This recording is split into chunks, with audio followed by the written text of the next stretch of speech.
Hey guys, welcome to another CreepyPasta Thoughts, and today I'm going to be talking about Ben Drowned. Now this one was requested by 4gnomes X3. So, alright, Ben Drowned is a very popular creepypasta. It's fairly long, so giving a legit summary might be kind of hard, but pretty much what the story is about is I think he's a sophomore in college, and he got an N64, and I think when he originally got it, there was only like one game that came with it. It was like Mario or something like that. But he went to a garage sale to see if he could get any more games for it, and did get a couple more games for it. And then he came across this one old, suspicious, weird dude at a garage sale who was all strange and stuff. And he got Legend of Zelda Majora's Mask from him. And pretty much what the entire story is about the author plays this story and he plays the game Majora's Mask, and a bunch of weird, crazy, creepy stuff happens, and apparently it's possessed by some kid named Ben who drowned, implied by the story's name, obviously. And some weird stuff happens with Cleverbot. The ghost contacts him through his computer with Cleverbot, with a bunch of different stuff. And the story's kind of written in like a blog form, so it's like he's posting all this in a blog, and he posts some journal entries, and just stuff like that. He just posts about his experience with Ben, and at the very end, he kind of explains how he's going to destroy his computer and all that, and to make sure Ben, this spirit, whatever, doesn't spread to other people. That's pretty much what happened. It was your average gaming creepypasta. Now, I understand that a lot of people really like Ben Drowned, so please, don't get mad at me when I say this. Personally, I didn't really like the story all that much. Now, why didn't I like it?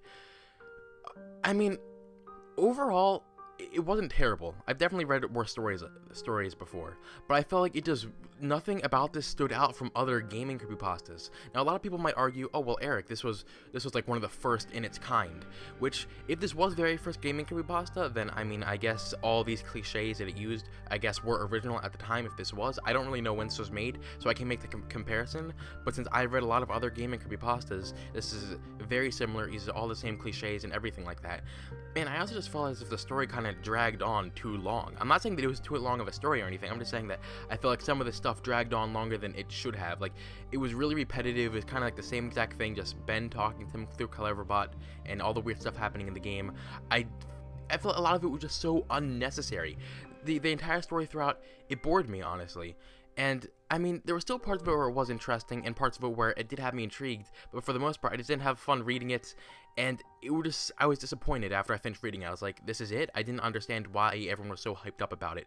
I feel like the story overall was really overrated, overhyped, everything like that. I don't really know, and, well, there were a couple things that I thought were good about it, though, to look on the brighter side, was that this creepypasta actually came with videos. Now, I don't know how the person did it, but they did actually post videos, so they would describe what happened, like, in the little blog post thing, and what happened in their game, which would obviously be a bunch of weird stuff, and then they actually posted videos of that stuff happening in the game, which is really cool, because I've never played Majora's Mask, so I don't know how much he had to, mess with the footage to edit it and all that to make it look like that, but I don't know, it added more to the realisticness of it. It made it feel more realistic actually being able to see it, because a lot of creepypastas, they'll say something like, oh, I forgot to take a screenshot, or I burned the game, or something like that. But this, like, they're actually openly giving you proof that it existed in a way. So I thought that added more to the realisticness of it and all that.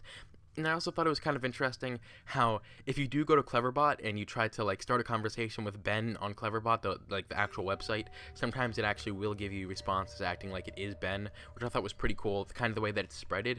But overall, I was disappointed by it. I think it dragged on too long. I just didn't think it was that great of a story is all. So overall, if I had to rate this on a scale of 1 to 10, I would probably give it a 5, honestly. That's my thoughts on Ben. It was an alright story. It wasn't great. It wasn't terrible either. And it was just your average gaming creepypasta. So, what did you guys think of Ben? And leave any other creepypastas you want me to talk about in the comments. And that is it, guys. I will see you on the flip side.